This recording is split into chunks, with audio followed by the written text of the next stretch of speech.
is Mornings with Matt, the Deering Acting Studio podcast, where we discuss the connection between life and acting.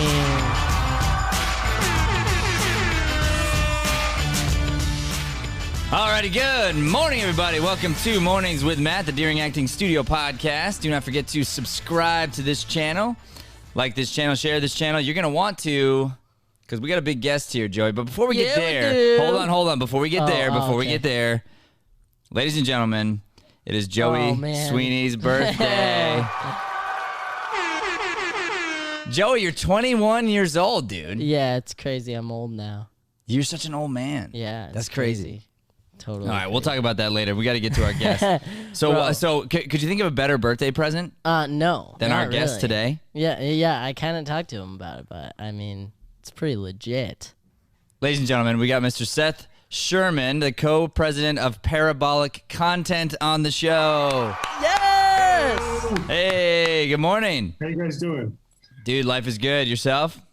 Oh my God, you got me up at like 5:30 in the morning Pacific time, so it's wonderful. I think I remember his first email where he was like, "I'm getting tired thinking about it now." I'm already exhausted. It's like it's 2 days after Election Day, so that I was up late that night too. Yeah, that's been a whirlwind, I think, for everybody. Definitely me. I know it's like I try to avoid it, and then at night I'm like, I gotta just see the results. I think my favorite post I've seen on it was like, all right, so what's everybody gonna do once this season of United States is over?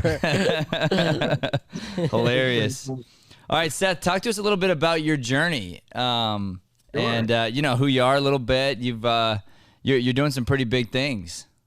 Well, I'm doing some stuff that I enjoy. That's the most important thing for me. I've been in the reality television business for 17 years. Maybe it's more than that now. So you started when you were what, 3, 4? No, I started really late in the business. Most people they get out of college and they go and they apply for a job as a PA or whatever. I actually started. I think I was 28, and so hold up, back up, because I'm gonna be that jerk that asks you, like, how old are you? I'm closer to 50 than 40. So I just dude, you have a baby. You got a baby face. You know that? Yeah. No, I heard that one. Yeah. Joey's got that too. Joey's got that going for him. Joey's always looked 10 years younger than he really is. Oh, for real. This kid's he just turned 21. I mean, Joey, don't let that go, man. Yeah. you know, I've dealt with it for this long. You may as well just let it be nice later in life. It's gonna serve you when you're 50 and you look like you're a 21-year-old surfer. Yeah. All right, sorry, I interrupted you. So you started when you were 28. Yeah, so I started later than most people. Like it was my second career. Okay. So initially, I was in. Okay, I'll give you the full history. I went to film school, and right out of film school, I was in Philadelphia. It was just not exactly the epicenter of television and film in America. So I needed a job, and the only thing that I could figure out to get back then was working for a new media company. They call those their technology companies now, but back then they're calling it new media. The internet was new. This is back in 1995, ancient history. Yeah, you're old.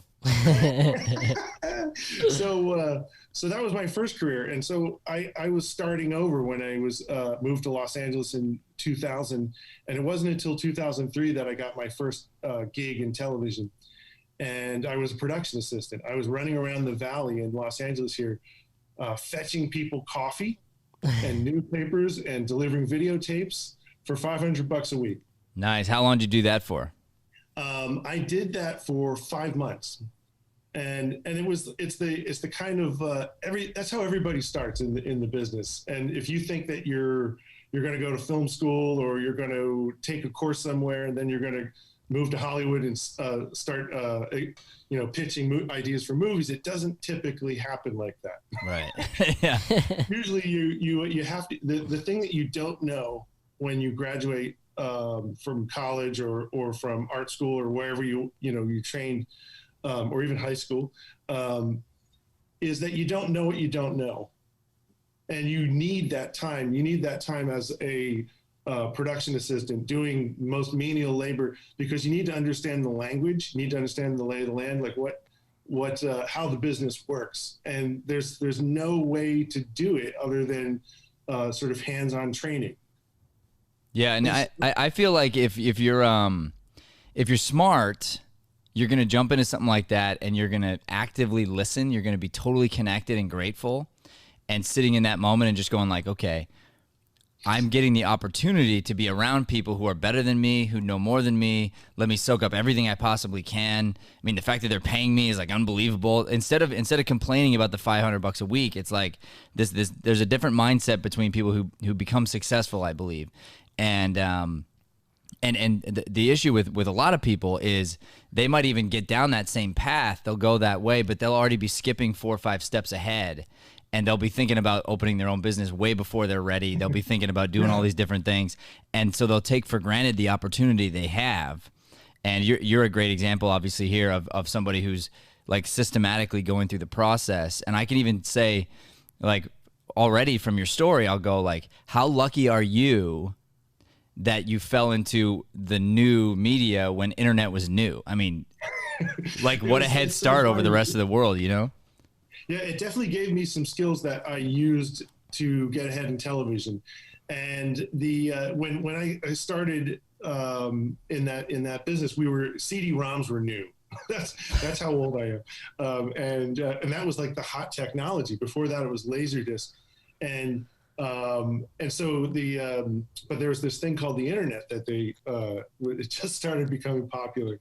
I remember seeing the first website that I'd ever seen was a Mentos fan site. And literally it was postage stamp sized pictures of Mentos ads, and somebody would write the description because there wasn't enough bandwidth to actually watch a video. So, I mean, that's how low tech things were. But yeah, so I did that business for 8 years.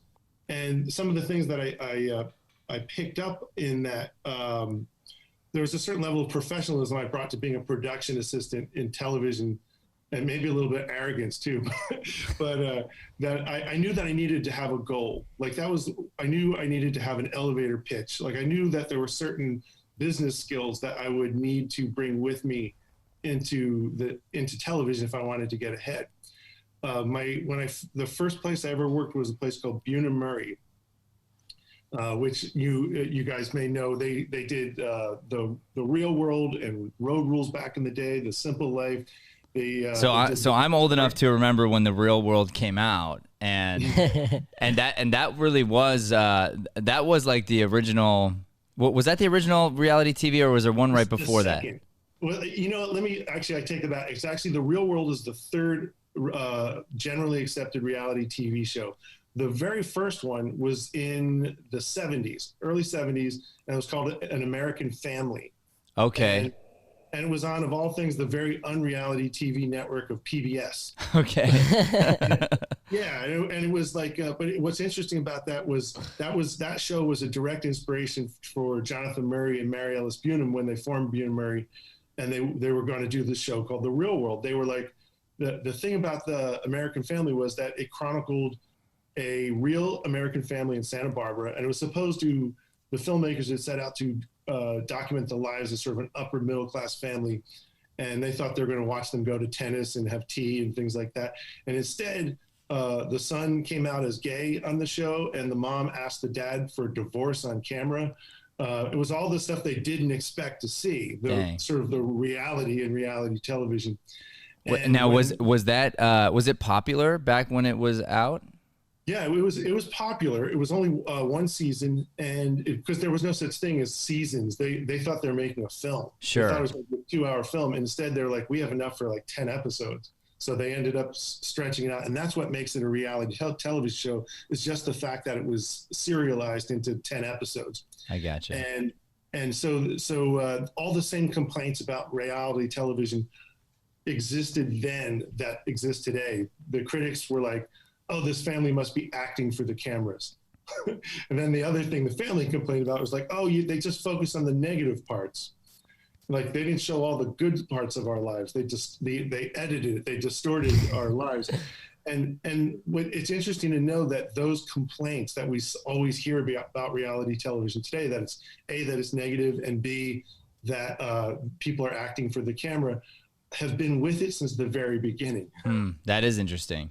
Because you and I will probably go toe to toe on this, because I've never been a fan of reality TV. So I'll be very excited to kind of go into this with you.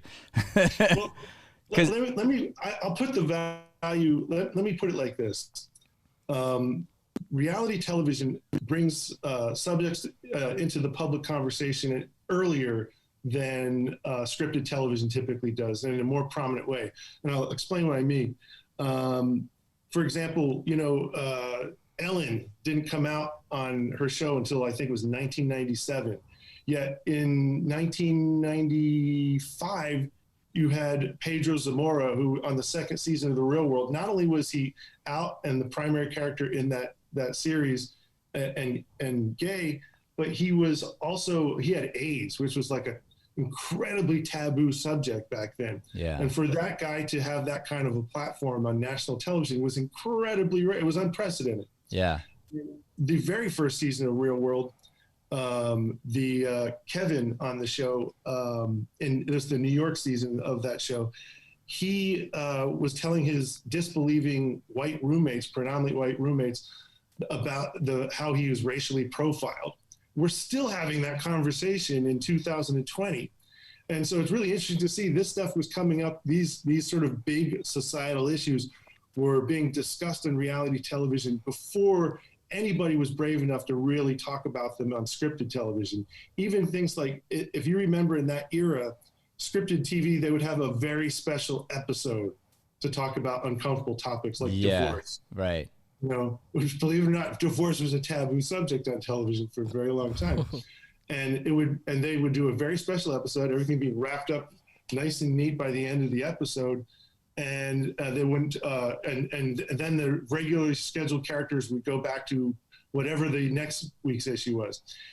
The idea that have something in the forefront and was a major character like Pedro Zamora was literally unprecedented.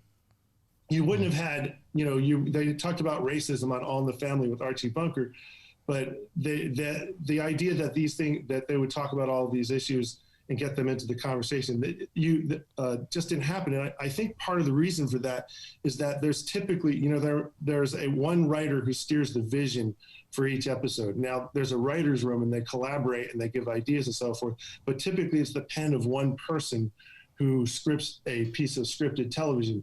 On reality TV, every person who's in the cast is their own author of their own thoughts, if you think about it. Yeah. They're saying whatever comes into their minds, and they're giving their own opinion. So more ideas are going to get onto that tape and these days onto the hard drive. Then more ideas are going to get out there than any one writer can possibly be responsible for. And there are many merits, obviously, to scripted television and movies and so forth. You can have a very finely crafted perspective from the writer. They can really think things through. But reality TV gives you an immediacy that you just simply can't get in any other kind of visual medium. Cool. That was a good argument. No, I know. I can't wait to debate this a little bit. I will still debate you, but I loved everything you said, honestly, and I think those are very good points. And so I'm excited to go down there. But I do want to finish your coming to story. Sure. Yeah, I'll tell you. It was I had my own company in New York City in 2003, and I had been in that business for 8 years by that point. And my job was, I started out as a designer. I didn't have the qualifications to be a designer, but that's the job I'd sort of worked my way into. And I grew from being a designer into being kind of a business consultant. But I went to film school. It wasn't what I was interested in. So when there was a little bit of a downturn in our business after 9/11, and I don't know if you guys remember this, especially Joey. Probably not. but after 9/11, big companies stopped spending money. So this business that I started to build, all of our contracts dried up for places like Pfizer and Merrill Lynch. All these people said, hey, we're not doing any business right now. We don't know if there's another airplane's going to smash into a building tomorrow. So we're hitting pause on that. So all of a sudden I had no income. And I realized that if there was ever an opportunity to get back into what I went to film school for, this was the opportunity. So I said, okay, you just got to bite the bullet and start over. And I was already living out here in Los Angeles since 2000.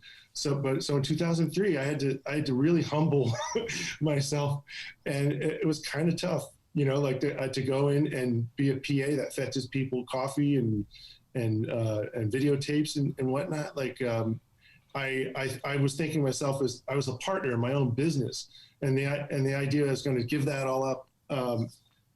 To be a PA, I was just like, I have to do it. This is the only way in.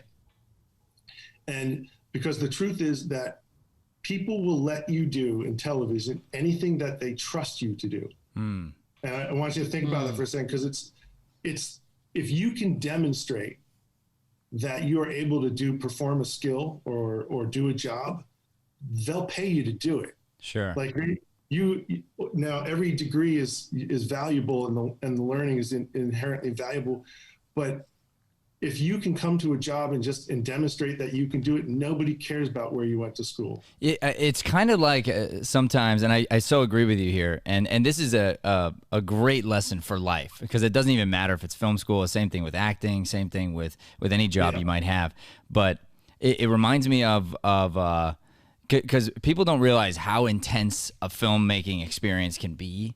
I mean, it's just like it's so much hurry up and wait. It's exhausting. It's like it always feels like it's an emergency, and it reminds me of that the time when you're flying on a plane or you're in a restaurant and something happens to somebody. Somebody's sick. Somebody's choking on something or whatever. What's the first thing to do?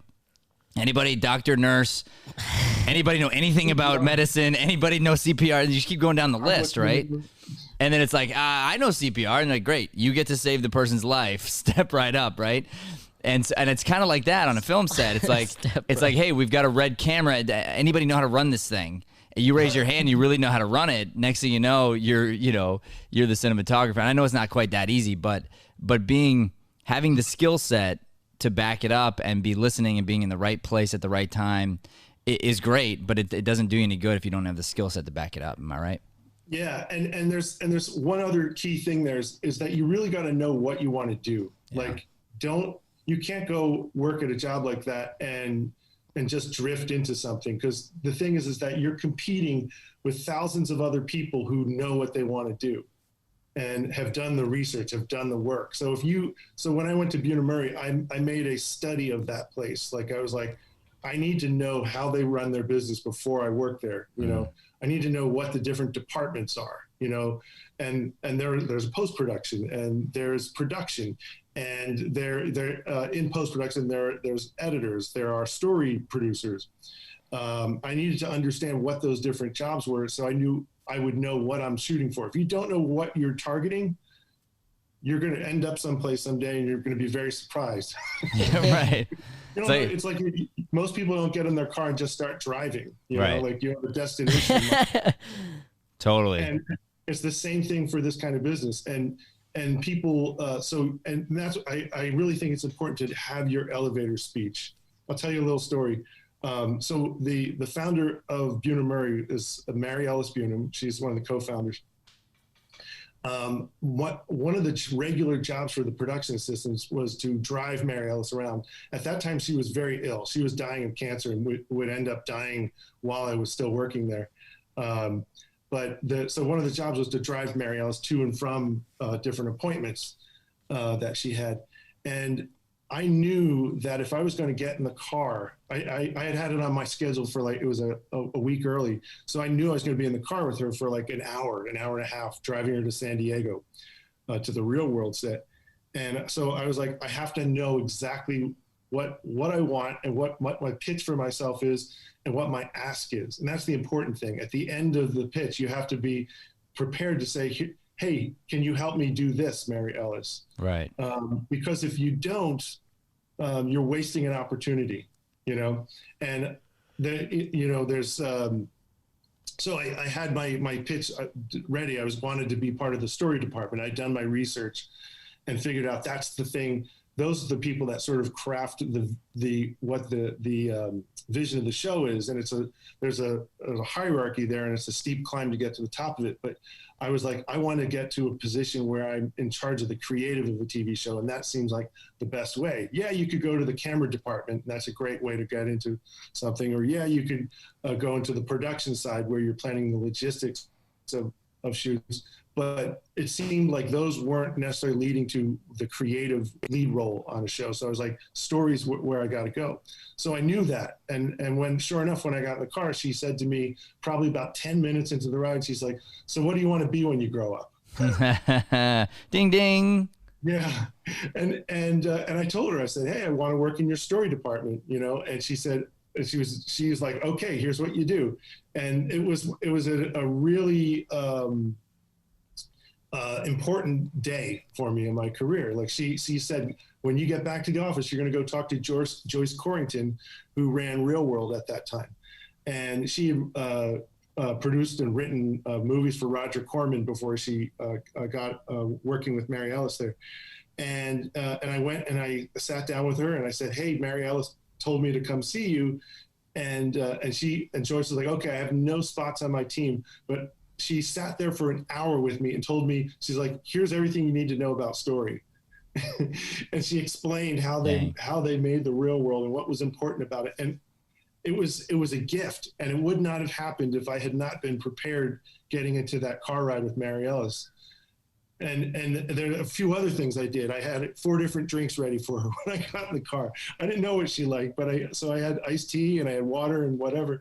And as a comparative analysis here, another PA did the same job. A week after, maybe. He got in the car and he was like, oh, she's tired from chemo. I'm going to leave her alone. And they drove in silence basically till he got to San Diego. And when Mary Ellis got there, she called the head of production back in Los Angeles, and she said, fire that PA. And the guy's like, well, he's a great guy. What are you getting rid of him for? And she's like, he didn't take advantage of the opportunity to ask me anything about television in a 2-hour car ride. And that was the end of that guy. He went on to get a nice job at Fox Sports. But the thing was, I think that was the right thing to fire him? No, I thought it was a little cruel. But she didn't want anybody in her organization that didn't know what they wanted to do and wasn't passionate about getting there. Dude, I love those stories. That's unbelievable. So did you end up then sticking with that company and kind of working? Did you end up getting into story there? Well, I did, and so it was. I started working with the Road Rules team. Okay. And what I think it was the first or second day I was there, I went and found that team and introduced myself to them. And that's not something most of the PAs did. There's a couple things I did that were a little odd and different and made me stand out, sometimes in a bad way. But I wanted to stand out. Yeah. I wore dress clothes. I didn't wear shorts and a t-shirt. It's hot in the Valley, right, in summertime in Los Angeles. And instead I wore dress pants and a shirt. And I just wanted to look different. Sure. One of the things I did was I had a notebook in my hand everywhere I went, a little black book. And every time anybody told me to do anything, I opened that book up and I wrote it in the book. And I made sure that they saw I was doing it. Yeah. So that and I did it for a couple reasons. One was I wanted to make sure, I would go, and if I delivered something for the company, I would get a signature, just like a UPS guy in that black book. So, sign right here for me, and I just would put the date. And sure enough, sooner or later, this guy, Lewis, who was kind of a dick, if you don't mind me saying, he called me up. He's like, you didn't deliver this tape. And I was like, I totally did. And here's the signature. And he's like, oh, I guess you did. it was practical, but the more important thing was I wanted people to know that I was paying attention. Wow. And that I was listening to this is Matt's thing here. I was listening to what they were saying. And it became also an invaluable resource for me. I would flip back to that thing. If I had any questions about how something went down, I could go back and I had something to refer to. Any piece of information that somebody told me, I would write it down in there. So that morning when I went into that story department and introduced myself, I took notes. I asked them questions and I wrote down anything they said that I thought was interesting. And I just asked them, I said, listen, I know I have a job to do here as a production assistant, but when I will come in early or I will stay late, and if you'll let me just sit in and listen to your meetings. And they said, sure, no problem. And this is another key thing. I'll tell you, and it's learning to ask people for stuff. I'm going to give you, I want to digress here for a second. I went for the first time to an amusement park when I was 23 years old. I'd never been to one. My parents never took me to one. So, and that's ridiculous, right? Most 23-year-olds have been to an amusement park, been on a roller coaster. I hadn't. But so one day my friend, Rob, he heard that he's like, you've never been to an amusement park? What the hell's wrong with you? And so he's like, we're going tomorrow. So we took off work and we drove out to, and this is in New Jersey, a place called Great Adventure. And it was the hottest, most crowded day ever in that amusement park. There was just bazillions of school kids, like school had just let out. Like a few weeks earlier. And so it was just packed to the gills. And it would take 2-3 hours to ride one lame Batman ride. But I was happy. It was a thrill to be there. But the lines were long. And so we needed a refreshment. And we saw that we came over this hill and there's this huge line for an ice cream stand. We're like, that's the only game in town, man. We got to go there and wait for some ice cream. We got up to, probably 35 minutes later, we're at the front of that line, and I get up there and I only have so much money in my pocket, and there's these really expensive ice creams. They're about this big. The girl would go, beep, and this much ice cream on the thing. And so I got my ice cream and I got some Dove bars because it's not enough ice cream. I need more. And I paid like $15. And my friend Rob comes up after me and he pays like $4 for that little ice cream. But he says, hey, can you give me the biggest cone you can make? And the girl's like, sure. She goes, and the thing's like, she literally balancing this cone, like hands it to him. And I was like, how the hell did you get that? This huge ice cream cone. I got this little itty bitty ice cream cone. And he's like, I asked for it. You're right. So this is a key thing for me. It's like, you got to ask for what you want. Nobody is there to give you anything.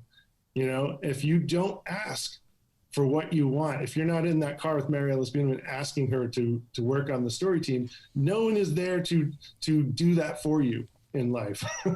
So you've got to be ready for those moments whenever they happen, because you don't know when they're going to happen all the time. To know what you want and ready to make the ask. Dang.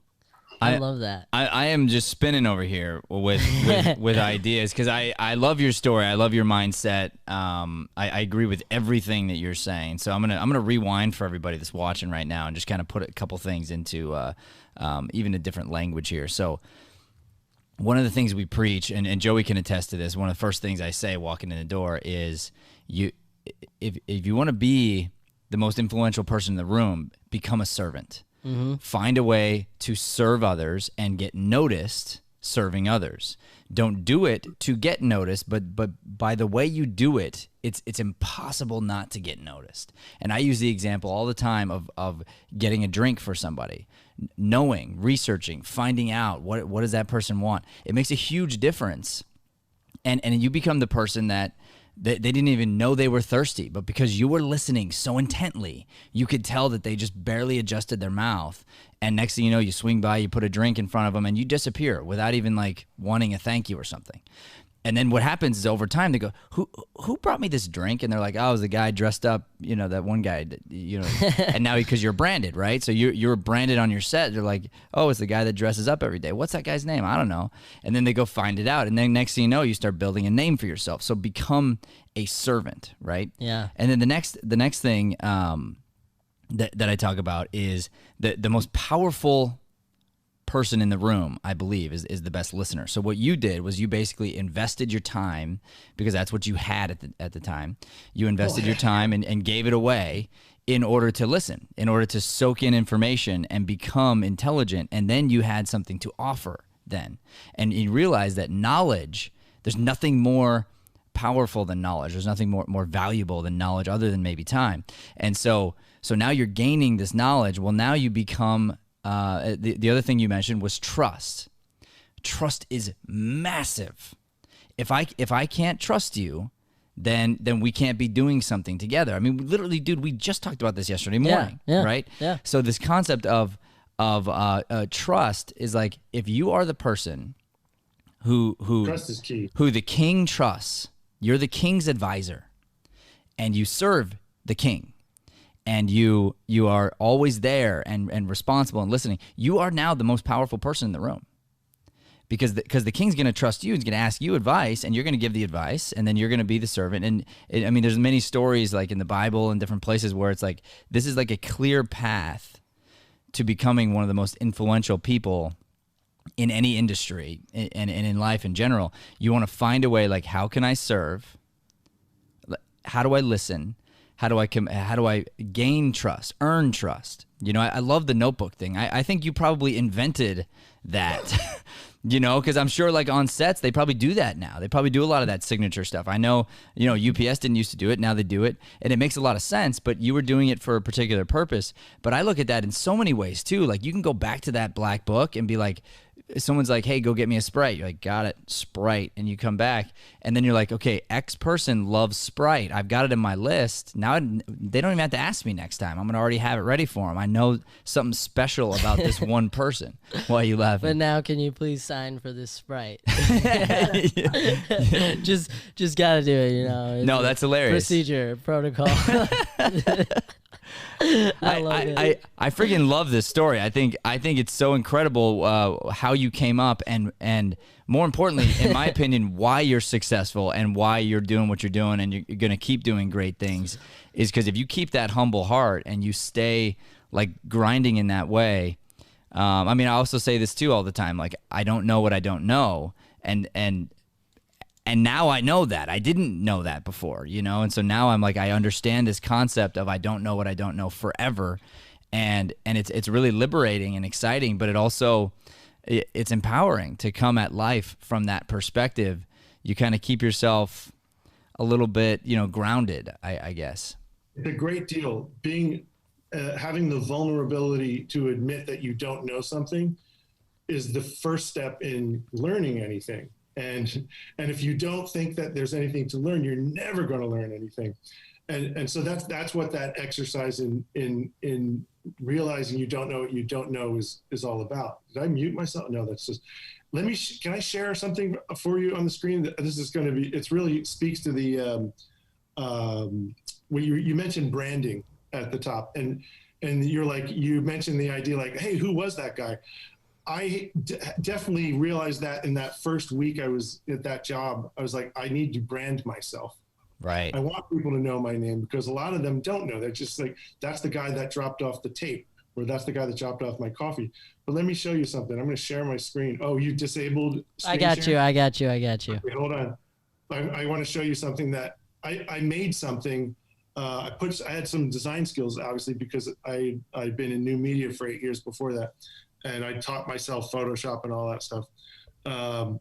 But so I wanted people to know that I had that as a skill, that I had a design background, and I wanted them to know who I was. And I created something that I went around and left with every delivery that I made. Let me know when you're up. Oh, here we go. You're good to go. I'll Yeah. share this. Can you guys see that? Yeah. So I made this little form, and I would sign it on the back, like whenever I drop something off for people.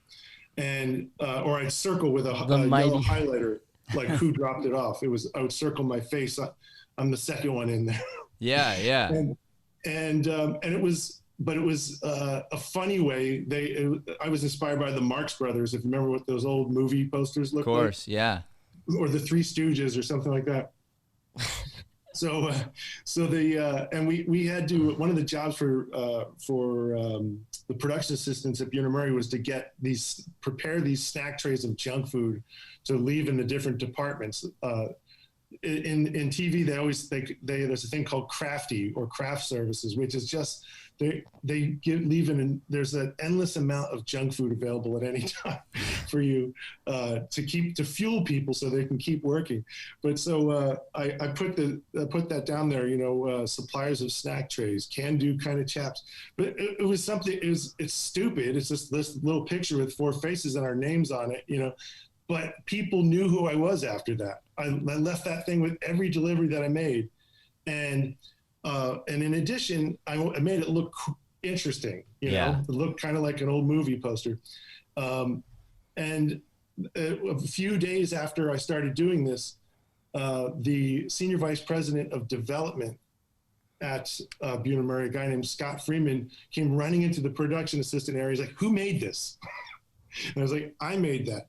And he was like, we had an idea for a show. It was called The Interns or whatever. And would you be able to create some designs like this for that pitch? And I was like, absolutely. So now the senior vice president at Buena Murray knew that I had design skills. And within a week or two, he brought me on another project to design. It was a pitch for a treasure hunting show that Jonathan Murray was pitching, and I designed the presentation for it. And I did this probably for 6 months there. I got this invaluable experience watching these guys pitch. I watched Jonathan Murray pitch to Mike Darnell a television show, and Dang. I would never be in that room Right. for that meeting as a production assistant if I wasn't there to run the presentation. Like I literally that's what my job is now, is to walk into conference rooms in non-COVID times and pitch ideas to networks. And I got to see that within the first couple months of my working at Buena Murray. And why? Because I made that thing. Yeah. I made this little branding exercise to leave around with all of my deliveries.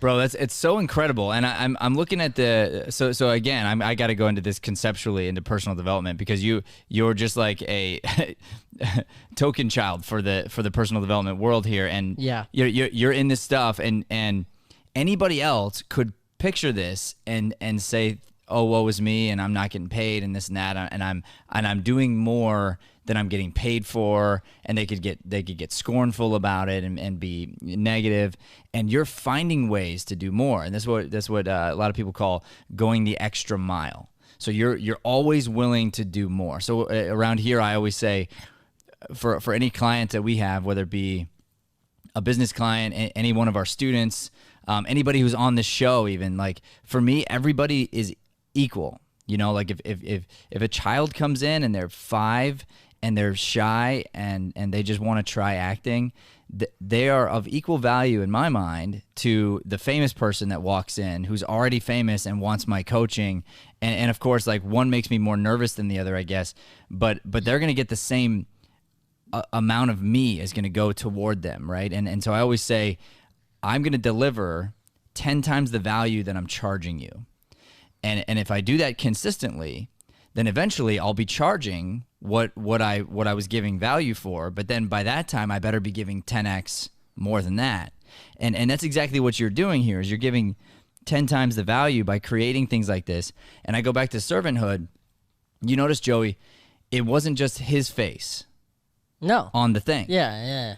Because if it's his face on the thing, it's like, hey, I'm trying to bring attention to myself. The other way is like, yeah, this might bring attention to myself, but this is also something cool and fun, and I can put all my friends on there, and we all look good. And they can hand them out. And they can, hand them out, and now, but it's a better way of doing things. There's a really good why behind it. There's a good purpose. Go Love this. You're right there, because it had this function where each one of those guys, the problem was that nobody knew knew our names. Right. That was the problem. And so now each one of us was able, it wasn't just for me, it was better because all four of us were able to identify, who it was that did that service for this person. And you made them look good. I mean, their pictures look good too. It's fun. It's clever. So they're going to want to use it. They'll be excited to use it. They'll be honored that you thought to put their face on there. I mean, like, really neat. And then I go back to the ice cream thing too, because I didn't mention this earlier, but you mentioned this idea of to ask, and so there's very direct ways of saying this. Like, I want to know what I want, number one, and I got to be willing to ask for it, number two. And those are really direct. And the way I look at the same principle is, I say you got to have purpose. You got to have goals. You got to know where you're going so you can adjust your sails in the middle of the ocean. Otherwise, you're going to just drift wherever. And when it comes to the asking part, and you did this, or your friend did this with the ice cream, but you picked up on it, and it hit you like, oh wow, how powerful is this? But there's this concept I believe in, which is allow other people to be your hero. So when I ask you, I ask from humility. I ask from I don't know. I ask from a place of, would it be possible if? And if you think about the vice president of that company who got cheap, really good design work to help him with a pitch, he saw this and runs in and makes you feel good. Hey, who designed this? Who designed this? Oh, it was me. Hey, would you be willing to whatever? Now he's saying, will you be my hero? Would you be able to do this thing? And you say yes. Then as you live up to, his expectations, all of a sudden you continue to climb. He benefits, etc. But there's so many people that would just say, do this thing, instead of saying, would it be possible for you to do this? And then thanking people, like being really grateful. Because when you get to this place where you allow other people to be your hero, you ask them to be your hero, people love to be the hero. Like they just do.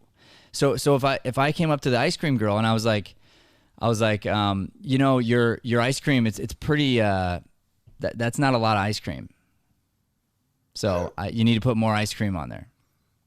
She might put a little more on there, but there's no gain there. And she's never going to go as high as she possibly could, right? But if you look at her and you're like, hey, would it be possible? I don't know. I know you're super busy and whatnot, but like, could you give me like the biggest one ever? Like, is that possible? And you're cute about it. You're fun. You're interacting. All of a sudden, you built this mini relationship. She's not going to do that with everybody. She can't. Like, this is her job. But she thought it was funny. She thought it was funny. Exactly. So she's connected with somebody, built a relationship, and now she got to be their hero. She got to be the story, knowing that he's going to walk away with this thing, and she felt like she won. And that's the concept there. And you're not trying to manipulate people. You're just allowing people to feel good. Like everybody wants to feel good, So yeah, this stuff is great, dude. You're killing it. Well, thanks. I got no advice. I'm just gonna steal all this stuff. It's great. Well, I'll tell you another one, and it speaks to that, and especially to the idea of like, I want to go back to this when I was saying like people let you do whatever they trust you to do. And when I was working on the television, I was an associate producer on a TV show called Little People, Big World, which I ended up working on and became a full producer and an editor on. And I worked on that show for 5 or 6 seasons. But when I started, I was associate producer. My job role was very confined to logistics. Like I was making stuff happen for the show. I was arranging trade outs and I was scheduling things. And again, that was never my goal for myself, to just be logistical. I wanted to be a lead creative voice in whatever I work in. And at that time, the way to get there was for me to learn story. And the way I got into doing a story for that show was by actually on my own time story producing scenes and then episodes of that show. And I wasn't getting paid anymore, and I had to work more hours for it. But once I was done my other work, I would story produce scenes and episodes of that show. And the same thing happened once they saw I could do it. they were going to pay me to do it. Right. Because if it's the same product, you know, and they know that and I do it well, they're happy. They need people to do stuff. That's the thing people need to understand about Hollywood. It's like they're dying for good content. Yeah. They're dying for good ideas and good stories. And if you actually have the skill to deliver that, they are going to take advantage of it, but you've got to make them trust you first. Right. So to prove that I could edit, and I didn't really know how to edit, but I knew that I wanted to learn that skill. Editors, this is a little dirty secret of reality TV. Editors typically can make up to double what the average story producer makes. And they are treated much better. A producer's day is a 12-hour day. Like and that's just typical for television. If you're on set, do not think that it's going to turn 5 o'clock. You punch the card and go home. Especially when you are a production assistant or you're a production manager or a coordinator, whatever, you have to be on set. If your call time is 6 a.m., you know that you need to be preparing before that. So your day is actually longer than 12 hours. And you know that you're going to be working till at least 6 p.m. Mm-hmm. And sometimes they go into OT, you go into overtime, and it could be a 16-hour day, plus the time that it takes, on the other end. Now, there are laws in California about how much time has to be between the end of one day and the start of another day, which is important because otherwise people end up, driving their cars off cliffs and stuff like that because they fall asleep at the wheel. But but generally speaking, you have to be prepared every day for a 12-hour day. Editors, they get a lot more leeway. Editors may not work. You may come in at 10 and leave at 7, which is an 8-hour day with lunch break in the middle. And you have your own office, and it's a job that comes with a lot of respect. And that was not lost on me as a story producer on Little People, Big World.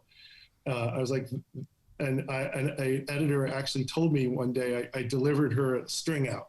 A string out is you take all of the important moments of a scene and you put them in order.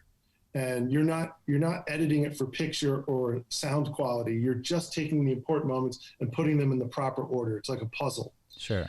And so I delivered a string out to an editor named Karin Hoving, and but I did a really good job. And I know this because she told me later, next time I came into her office, she said, this scene was great. I literally spent 5 minutes. I put music under it and it played like a television show.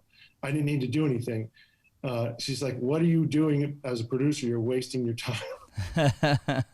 She said, you should be an editor. And I was like, oh yeah, why? And she's like, because you earn more money, you work less, it's a better job. And plus you are steering the final creative of that, like typically the story producer would hand it off to the editor, they would edit it, and then another producer who is higher up in the hierarchy, a supervising producer would give their notes on the scene to the editor, or an executive producer or co-EP.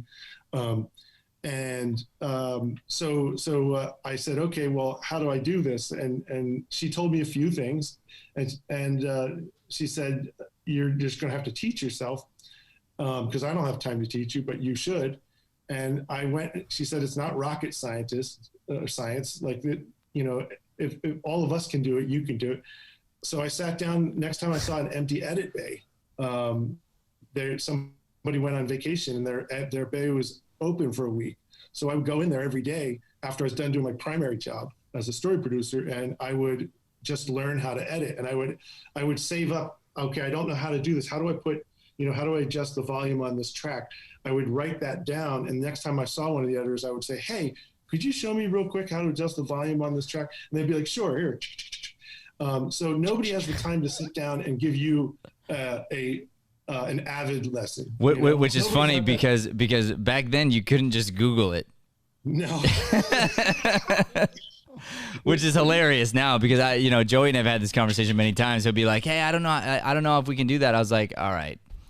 And my thing is always, do you think, could Steven Spielberg do it? possibly. Like, so don't tell me it's not possible. It's okay if it's too much time or you don't know how. Like, those things are fine. But don't tell me it's not possible. And then it's like, have you Googled it? Have you gone down this path? Like, have you explored every possibility first? And now he knows. I mean, Joey's a pretty good editor, self-taught as well. But yeah, I love that concept. That's really interesting. Well, and that was the thing. YouTube today is, I use YouTube. Like, I go on there all the time. If I need to know how to motion track something, okay, I go to YouTube, and there's literally 100 different explanations. And the best ones are like the 7-year-olds, and they're like, "All right, here's how you doing, man." Totally, and I'm happy to learn from that 7-year-old. Totally, me too. Humbled myself and learn from the 7-year-old because they know something I don't know. Exactly. So that's how I learned. Was I would write things down. I'd write my questions down, and when they had time, like I said, nobody has time to teach you for an hour, but if you have your questions ready, sure, they have a couple minutes, and you learn, incrementally. And so I was editing a bunch of stuff like that, and I'll tell you, there was an editor, a very expensive editor that was on the show briefly, and he come from Friends. That was his previous gig. And so everybody's like, "Oh, this guy's the best. He worked on Friends." Mm-hmm. And I gave him the raw string out of a scene, and he was like, "I can't work with this. This is garbage." What? And I was like, "No, there's a way to do it. You take this and you move it and you do that and blah blah blah." And he's like, "No, I can't do it." So I went into the next room and I did it. And I put the music under it, and then I put it back, sent it back to him, and say, "Hey, take a look at this. I think this works." And he took a look at it, and he was like, "It does work." Okay. And he learned nothing from that exchange, but I learned that I could do what he was doing. Right. Like, it gave me some confidence, and I let the supervising producer of the show know that. I was like, "Hey, look at the scene I did. I scored this myself. I did blah blah blah." He saw that, and he was like, "How would you like to produce, string out and cut an episode, and just all by yourself?" And I was like, "Yes, I would love to do that." And he gave me a shot, but he did it because I showed him I could do it. Right. Like, I didn't just say, "I want to do this, let me do it." I showed him that I could do it. Well, and then the other guy's story, if we look at that, like you said, he didn't learn anything. And this is what happens, everybody. Like, as you start to level up, you've got to be so careful to be humble, because here's this guy who had an opportunity to learn, but he was letting his ego get in the way. And now he's got a name behind him, and he's an editor that came from this big show. And so now all of a sudden he's like letting that get to him. And instead of staying curious, staying hungry, realizing, hey, there's this young kid who knows something that I don't know, he should have been able to take that skill with him and double down on his own skill set. And he should have grabbed you. I mean, he should have been like, "This kid's great. Let me attach him to my hip here, and we can work together. I can help him with some stuff, but he can make me better and faster." I mean, that's that. If you're listening and looking for that, and you're not jealous, I think jealousy comes in sometimes, and envy, and just like this concern of wanting to keep what you have, but it's so fragile. Like, everything you have can be gone tomorrow. You always need to be seeking more knowledge, seeking a way to get better each and every day. Yeah, all right, we need to. Oh, go ahead. What were you gonna say? I was just gonna say, you're absolutely right. Nothing is guaranteed. There's every time the moment you stop caring or stop trying, there are 100 people behind you that want to do the job. Yeah. And if you don't want to do it anymore, they're going to do it instead. And that, I literally took that guy's place. Like, they could have hired they could have hired him back to do other episodes of that show, but I was the one who ended up taking that slot and editing episodes of Little People Big World. And you might, I mean, I don't know if you did or didn't, it doesn't really matter, but you might not have even gotten paid what he got paid, because he was a name and he got something else. I earned probably a little more than half of what he earned. There you go. And so once again, you could be scornful, you could be envious, you could take one approach to that, or you could say, hey, I'm helping the show, I'm serving the show, I'm saving the show money, and I'm providing value. And the more value you can provide to somebody, the more valuable you are to them, then you will systematically get paid more. I say it right. Dude, you would love this book right here, the book I wrote. It's called Acting is My Day Job, 7 Strategies to Market and Make Money as an Actor. It's all about this daily grind, the idea of systematically taking notes on people, having like a book. Like, I mean, almost your entire story is in here, but for actors. Because I believe it applies to life. Like there isn't one occupation in the world that the way you went about things wouldn't drive eventually to success.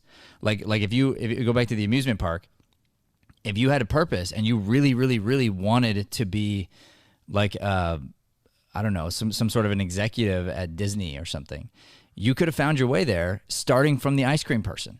And there is a path. There's 100% a path, but you have to have that right mindset, being ready and willing to do more than you're getting paid for, become more valuable, understand that you're going to get paid nothing when you start.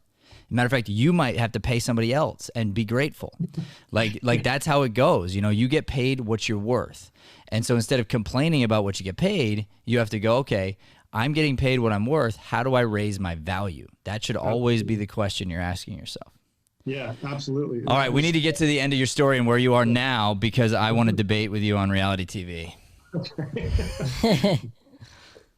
So where are you at now? Tell me what's the picture right now?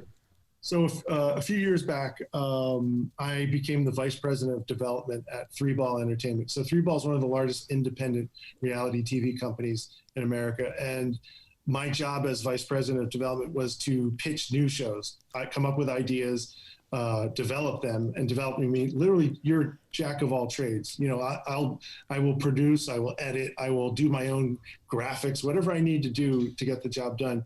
And then you go and you pitch this to networks. You walk in and present, hey, you give them your elevator pitch for that show, you show a piece of tape, and then you answer questions. That's what a pitch is essentially. And so that was my job. And when my contract was up for that job, I went to the senior management of 3Ball, say, I want to do something a little different. Like, I want to be my own, I want to have creative control over what I'm doing.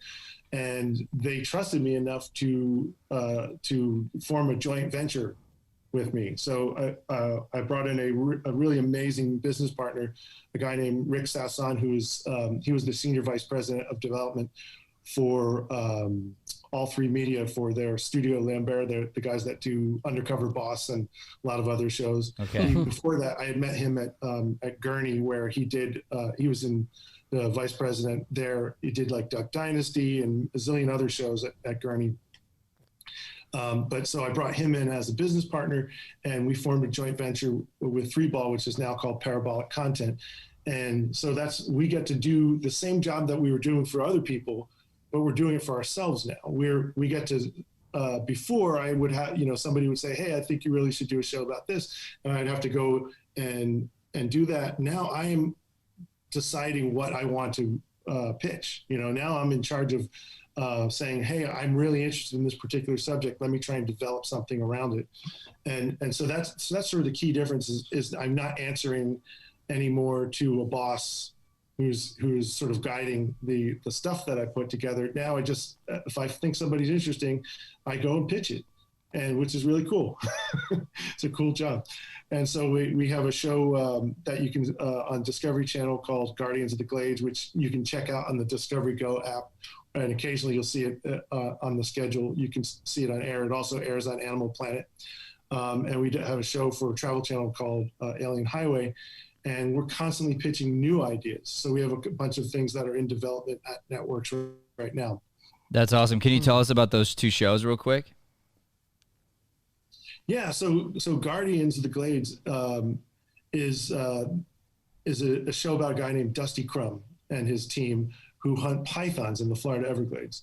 So if you're not aware, the Everglades is experiencing an environmental catastrophe. The release of Burmese pythons, who are native to Southeast Asia in the Everglades, has devastated the mammal population. I mean, these things don't just eat like rabbits and squirrels and stuff. They eat foxes, they eat Florida panthers, they eat alligators. Wow. They will eat anything, and nothing in South Florida has evolved to recognize them as a threat. And so what happened? Like we released them, like people released them into an environment they didn't belong in. Is that what happened? Well, absolutely. So they released them into paradise, essentially. They like took these snakes out. You know, people bought these snakes to be cool. You know, it's like Tiger King. Like the people that buy these animals, they're trying to fill some void in their lives, and by having a 15-foot python in their house. But these snakes start out at 2 feet. You can go to a pet store, or you used to be able to, and go buy a little tiny python. It's that big around. Oh, and it's cute, right? But within a year, they grow to 8 feet. And within a couple of years, they're 15 feet. And now you have a snake that you know it's expensive to feed, it's dangerous, and the people are like, oh, I'm just going to set them, I'm giving you your freedom. And they would let them go. So that's probably how they first got into the Everglades. But there was a hurricane in 1992, Hurricane Andrew, that knocked down a reptile breeding facility on the edge of the Everglades in Miami. And it might have actually been, I can't remember the name. It's called Home. I can't remember. There's a city on the edge there. But in any event, something like 900 Burmese pythons were released into the Everglades, and that created a breeding population, which is bad news. So they've destroyed 95% of most mammals in the Everglades. I mean, it's just absolutely a catastrophe. Yeah, well, because that offsets the entire ecostructure. So yeah, I mean that's really bad. Completely man-made catastrophe. Wow. Like that the snake is not native to that region, and nothing knows how to guard against it. It's an ambush predator. So and they will eat even when they're not hungry. Mm. So so this guy Dusty Crumb. He's one of the paid bounty hunters for the state of Florida. They pay these guys to hunt these snakes down and get them out of there. But Dusty's an incredible guy. Like he's, in addition to being, he wasn't just a python hunter. At the time that we started talking to him, he was he had the record for the longest python at that time. It's now since been eclipsed. But he also had the record for the most pythons caught during the Python Challenge, which they hold every year down there. So he was the best of the best, and plus he's a huge personality. He's kind of like a professional wrestler, but but he's a snake hunter, and he's just a really funny guy. And he has there are 3 key things that I think good reality TV talent has to have, and he has all 3. And the first one is, you have to have a superlative skill of some kind. And he certainly has that. He was the best snake hunter there was. Number 2, you have to have what we call emotional transparency. TV is different than other media. You're reading a book, you can understand what a character's thinking because it's written there on the page, but on TV, you've got to see it on their face. And people, like an actor is trained to think about those emotions and figure out how to convey that with their body and their face and their voice. But most lay people who aren't actors don't have those skills. So you're looking for this innate quality, which I call emotional transparency, which is whatever's happening in here, you can see it here. Mm. And he has that. Like if Dusty's upset, you know it. If Dusty's happy, you can see it on the outside of his body. So that's an important quality for reality TV talent. And then the third quality is he has a surprising manner of communicating. He has surprising communication skills. And I don't say here superb. He doesn't have expert grammar or he's no dictionary. But Dusty has a unique way of communicating that is all his own. And let me give you an example. And do you remember, the expression, talk to the hand? Yeah. Do you remember the first time you heard that? No, but... But it made an impression on you. I don't remember the first time I heard it either, but I'll bet the first time you heard it, you laughed, right? Probably, yeah. So, and that's surprising. Whoever that lady was that came up with talk to the hand, she probably wasn't setting out to create a meme or anything, but she had the way she communicated stuck in your head. That's surprising communication, and Dusty has that. That's that third quality that good talent has. They need a way with words. It doesn't mean that they're Anthony Bourdain, who's amazing or was amazing, his skill was to be able to make you taste something through a TV screen, that's really incredible. He's able to make you feel like what it is to actually be in that bazaar in Morocco, or in that restaurant or that alleyway in Italy. Tasting somebody's homemade food, and so Dusty has a different kind of way of communicating, but he's really funny, and he makes up his own words. Yeah. And those are the three things that I think all talent need. You need some version of those three things, and if you're weak in one area, you've got to be stronger in the other two to compensate. That's huge, and that's really good advice for any talent that comes through our studio too, or happens to be listening, because I think there is this other side of like the glorification of reality TV too. And so here's the deal. We're not going to debate, I don't believe, because I think that you and I are going to be in complete agreement here. I'm scorned against reality TV because I believe in the creative process.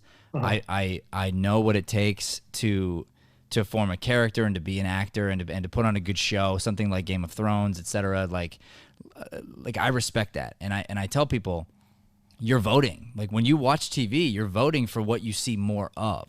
Totally. Having said that, when you describe the show you just described, I can say I despise reality TV, but it's actually just it's the majority of reality TV, not the good stuff. So like what you're describing actually is interesting to me, and is something that I would even show my kids. It would be something, hey kids, let's sit down, and because why? You've got a purpose. Like you're trying to tell a story and trying to bring awareness to something. Like, the Everglades. Like to me, I'm going, dude, heck yeah. Not only is that great, but how do I invest and help you do the thing you're doing so you can flip me from somebody who doesn't like it into somebody who likes it. Now, having said that, as an actor and like studio owner and casting director, I've had the opportunity to be on probably 5 different reality TV shows, and those experiences were awful. Because I was cast as an actor to then lie on TV, and they would skew stories a certain way, and I watched it happen. And there was like a friend of mine who was on one of the I won't name the show, but he was on one of the shows, and then they saw something, so then they pretended like there was a love interest when there wasn't, and like they were very just like manipulative, and then of course with the editing part of the process, you can totally paint anybody to look like anything they're not. So I think that there is this, but this goes back to another point, which is I believe there are good and bad people in every industry, in every occupation. So like for us to paint one occupation as the bad guys in anything is a mistake. And we should open our eyes to see that whatever you think might be bad or negative, to realize there's good there. There's a reason for it. Like when you said the thing about The Real World, I watched The Real World. I liked that show. Why? Now I see why. Because they were bringing me truth. They were bringing me something that I hadn't seen before that was important, that a young man see on TV. Yeah. That like this person is gay. What is gay? Like I grew up in a time when you use that as like a thing you said to your friends, and it was like a negative term, and nobody thought anything about it, And so like to be educated in this way, that is really, really important. What you're doing now, really, really important. Yeah. But then you take, and you must agree with me that some of these other shows that are doing it just for the money, for all the wrong reasons, they're becoming like formulaic, like whatever, and they're knockoffs of knockoffs. I mean, they just drive me crazy. I just want to pull my hair out. Let me give you a different perspective on it. Those shows aren't meant for you, but they are meant for somebody. And I'm going to guess that what you're talking about are what I would call wine splash shows, which is people splashing wine in each other's faces. a lot of those shows are about sort of, especially the ones that are female ensemble shows, we're meeting several female characters, as part of the cast, like a Real Housewives or Kardashians or something like that. Those aren't targeted at you. No, they're not. But they're lying to people, and they're telling a story that isn't true. And there's also other reality shows too that skew ideas in a totally negative manner. Let me give you a perspective on this. So every TV show, scripted or unscripted, is lying to the audience. The moment you pick up a camera and start filming somebody, you're choosing a selective reality of what is actually happening. The thing that you see on camera is never what's actually happening. Now, there's a spectrum, though. On one end of the spectrum is a show like Little People, Big World. When we produced that show initially, back in the day, that show was, we filmed with that family for 12 hours a day, 5 days a week. And we created our stories afterward we would say, here's all the things that happened that have to do with, the mom and dad talking about finances. Here's all the things that happened that have to do with the twins arguing over soccer. So, and we would put each time something interesting, we put a note card on the wall. And so then after a month or so, we'd say, look, there's enough of these soccer stories to create an episode that tells that story.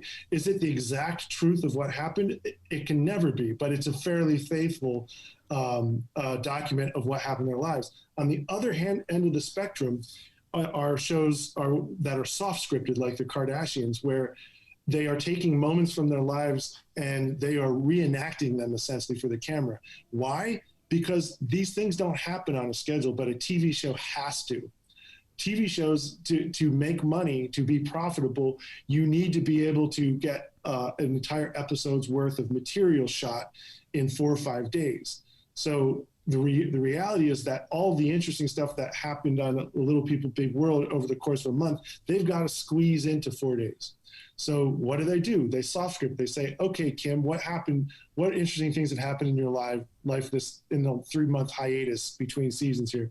And they'll go down a list and create a list of things that interesting stories that they want to tell. And then they essentially reenact them. And so when you say the word lie, like everything on television is a lie. None of it is real. Like Game of Thrones, that's a lie. No, of course, but I know it to be the case. What I'm saying is most of America that watches, they have no idea that there are actors acting. They have no idea that the waiter is not really a waiter, but it's actually an actor that's been told to interact in a certain way. And the thing that's important to realize is on a show like the Kardashians, that what you're seeing may not have actually happened exactly the way you're seeing it, but it is based on things that are actually happening in their lives, that these are existing relationships and existing issues that they are reenacting for those cameras. So it's not that there is some kernel of truth to it. So what does the audience get out of this, and why do they keep tuning into these shows? These shows are an interesting display of sort of like the interpersonal dynamics, especially between women, but also between men and women in relationships. And this is a way for people when you watch these shows, people aren't watching them as instruction manuals for life. They are watching them almost as like sometimes how not to, because they're never going to find themselves in the position that these famous people are in. They're never going to find themselves with a circle of friends quite like that. So they get to live vicariously and see what would actually happen. The thing if you were to ask most people who watch those Real Housewives shows, for example, do they want to be a real housewife? No. Most of that audience does not want to live the Real Housewife lifestyle. They just like watching it. And it's because they get to see things happen that they would never experience in their own life. Nobody. And so I think there's all right. Can you agree with me that there are producers and there have been people that have taken video and skewed it in a certain way, absolutely, or created junk that because they knew it would create a rating, and they paint somebody in the wrong light and are actually hurtful with the way that they do it. That's the thing that I'm against. So honestly, like, I got nothing against the Kardashians. You're right, it's not aimed at me, and I wouldn't watch it because it's not my style of show. Like, I'm not going to be interested in it.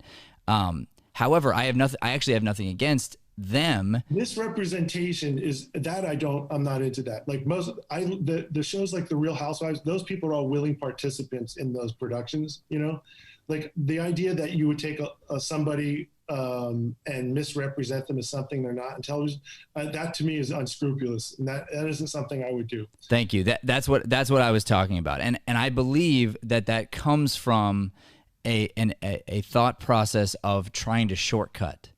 So looking at another show and going, oh, this concept worked over there, and they did something great here, so now I'm going to skew this over here and like force somebody into something that they didn't really want to do or didn't want to say, or you take it out of context and literally hurt people in order to gain ratings. And that's the thing that I'm really not into.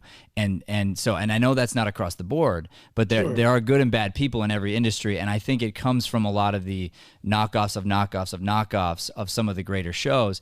And the ones that are successful, that are kind of bigger, probably started from a better place and really do have like some truth behind it. And then, and even if they're reenacting, there's truth there. And then other ones are just going, oh, well, that worked for the Kardashians, so let me throw in this lie. And I'm talking lie, and I mean lie, like it didn't happen. It's not a part of their life. And they're throwing it in there because they think it's going to hit a rating. And that's the thing that I find abhorrent. The producer's job is to take whatever's there and make it the most interesting version of that. Because if they don't, they won't get hired again. So your job is to make it as interesting as it possibly can be. And the thing I would say to anybody is that the moment you go on camera, you can be misrepresented, and the level of misrepresentation is going to vary, because on the simplest end of that spectrum, you are not whatever you are on, even if they're trying to be completely faithful to you, you are not whatever ends up on that screen. Like it never is. There's so much more complexity to an actual person. There's so much more going on in your life. The snippet that somebody sees on television is already a misrepresentation. So anytime if you get asked to appear on one of these shows, go into it being aware that it could be manipulated in any possible way. Typically most producers are not out to do that. They don't want to make you look stupid or foolish, or that's not most shows aren't Borat. They're not out to dupe people. Some shows are intentionally about that, but so I think that's something people just need to be aware of, is that it can be manipulated and in any whatever way to make it interesting. But most producers are not out to get people and try and humiliate people. I think that is more of, if you consider the sheer amount of television that's produced a year, I think that's the exception rather than the rule. Okay, and I would tend to disagree with you. I think there's a lot of bad TV out there, like a lot of bad TV. But I'm not going to put the shows that you've done into that category, or the show that you're doing. And I do appreciate the debate, because I think you brought up some really good points that caused me to rethink about something that I've had a very strong opinion about for a really long time. And now if I ever talk about it, I'm going to have to give this other side of the argument, which I think is very important, to say, what is it? What is good that is coming from it? We got to look at that always. It's like when people want to blame social media for all the problems in the world. It's like, it's not social media's fault. It's like how you use social media. You get back what you put into these engines, So like I always tell people, I can tell the type of person you are if I can just see what YouTube is referring back to you. So like when we open it up, it's like the algorithm is going to be like, oh, this is what you like, this is what you're into. So you can't blame the algorithm. You have to understand you're putting into it what you're going to get out, which again comes back to this concept of, I want to vote for your show. I want more of those shows coming out. And the people who just sort of blindly just kind of watch whatever. And I know you're in the TV business, so you want people watching TV. I don't produce a lot of those shows or any of them. But what I can say is that the audience is getting something different than what you are looking for out of television. They're looking at these fine-tuned moments of interpersonal interaction. Like women, especially, are able to pick up on the nuances of a relationship, and I think they're able to. I think those shows are doing something very specific. It's not like those kinds of interactions don't exist in the real world. No, I'm in agreement with you. I'm just saying the medium that we're using, the media that we're using is so powerful and can be used for good or for evil. Period. It just can be. Totally. So and there draws a line sometimes between the idea of, well, I'm a producer and I got to make it interesting or else I lose my job. Well, you know what? Maybe you should lose your job because maybe you picked the wrong person to be on TV, and it doesn't give you the right to do something just for a rating. That just means you need to get better at your job. That's my opinion there. And I think too, like a business is supposed to expand. A business is supposed to, do certain things, but then it gets to a certain place, going back to social media. But when they're putting in different like algorithms and rules that cause kids to be depressed and cause people to become addicted to certain things. So like there's good things about TV. We can probably both agree it's not good for anybody to sit and watch TV for 12 hours a day. No, especially me. And some TV shows are trying to do that. So there comes a time when it's like, hey, let me make sure I'm putting something out that's of value, that is giving something, whatever it is. And sometimes it could just be entertainment. That's fine. But just to understand that this is what my big speech here is: you want more of something on TV, watch that, tune into that, and then better yourself. Like let's learn from this story and go out and do things and create and be a creator. Be somebody that's a contributor versus. Do you know what Punch and Judy is? Punching Judy? No. Punch and Judy. Punch and Judy is a puppet show, and this is a form of entertainment for the masses. Back from medieval times, like, there's these two puppets and they typically end up getting into a fight at the end, like hitting each other. So a Punch and Judy show, this is a lot of reality TV shows are sort of like a Punch and Judy show. This is something that's been with people forever. People want to see these interactions, these human conflict dramatized. Why? The whole thing is built into how our brains work. We want to understand how to overcome conflict because that's how our brain is built, to overcome obstacles. And everything we do in the world, we're building a model of it in our head. And so when we watch a TV show or we watch a Punch and Judy, we get to sort of live that experience without actually having to experience it ourselves. And so it's sort of a cathartic thing for people, like they can see what that would be like without having to do it themselves. So I think it definitely serves a function. Like it's 100%. It can also be addicting and can also be something that makes people dumber. So if we're not careful and we keep putting out the same stuff that doesn't educate human beings, we will just systematically get dumber and dumber and lazier and lazier. And we will become the python. Guess what? Who eats even though we're not hungry, and we're going to damage a lot of this world. Okay, if we just sit around and eat, and I'm talking about eat bad TV and eat, and I don't mean bad, just like, well, yeah, bad. I mean, and it's not just there's a lot of bad scripted shows too, by the way, a lot. So it's like it's about putting something like you said, Hollywood is hungry for good stuff, hungry for it. That's the thing is if you have a better take, if you have a better version, people want it. Totally. And I'm not saying I do, by the way. I would love to make a show. I've got a bunch of show ideas. I've like cool things, but I haven't done it. So I'm not sitting here saying I can do a better job. No, I'm just saying I know that there are good and bad people in every industry, including this one. That's really my main point. And I want to say something that may not occur to any of most viewers. It is incredibly hard to make even a bad TV show or a bad movie. Yeah. It is incredibly hard. To do it well is an altogether even more difficult level of effort and expertise. Like it is so hard to make something even bad and even harder to make something good. And it definitely it requires talent and imagination. We have a word in reality television, which everybody should be familiar, should learn, is what I'm trying to say. It's called a mop. And something is a mop when it's the most often pitched idea. And people always come up to you and say, oh, I've got an idea for a show and it goes like this and blah, blah, blah. And then they pitch you something you've heard a million times before. Mm-hmm. That's a mop. Oh, it's a show where it's a talent show, and the best person win. Okay, we've heard that a million times. Sure. So the thing is that be aware that most of your ideas in scripted or unscripted TV or film or whatever are probably mops, because the most obvious thing that you can think of, if it's the first thing that popped into your head, it has already been thought of. Yeah. And rejected for one or another reason.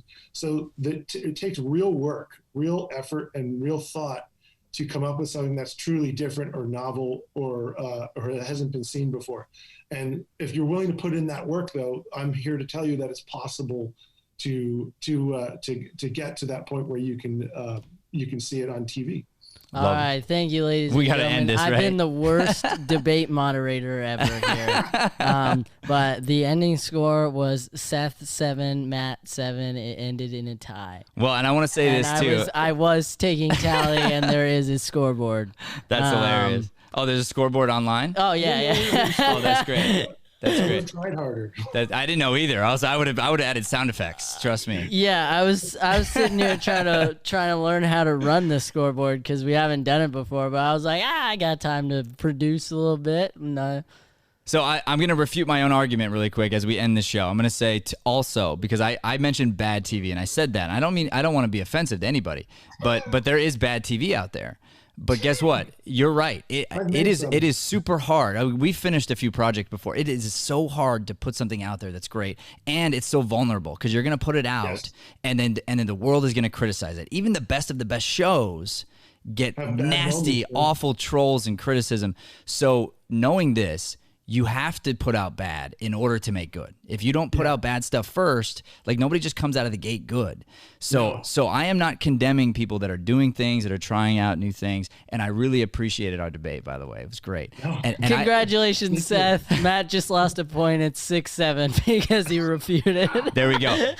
And that's fine. I'm happy to lose. And I want to say too that I think this is important. Like what we're doing right now is what I believe the world needs right now. And I'm throwing this out there, and I don't want to get political, but we need to start having conversations. People need to be willing to be wrong, need to be willing to listen, to compromise, to hear different points of view, and learn new things. Like when we can sit down and talk to one another, I think that's going to help us really like navigate some of the things that we're going through right now. I absolutely agree. The brilliant podcaster and neuroscientist Sam Harris says that there's only two ways to change people's minds in this world. One of them is violence, and the other one is through conversation. And violence really isn't an option. Right. So conversation's all we have. Love that, dude. Hey, man, thanks so much for being on our show. You're an all-star, dude. I love your passion, love everything you got going on. I am literally gonna go home. We're gonna watch the show. I'm gonna have my kids tune in. We're gonna watch somebody wrap up a python. That sounds like a lot of fun. Yeah, please check it out on Discovery Go. It's an awesome show. All right, we will do that. Thank you so much, Seth. Everyone, thank you so much for tuning in. This has been Mornings with Matt. Please do not forget to like, subscribe, and share this channel. Help us spread this light-driven content to the planet. Thank you, and God bless. Thanks for listening to Mornings with Matt. Please like, subscribe, and follow us at Deering Acting Studio to keep up with the latest content. For more information on classes, private lessons, or professional development coaching, visit www.deeringstudio.com. Have a Deering day, everyone.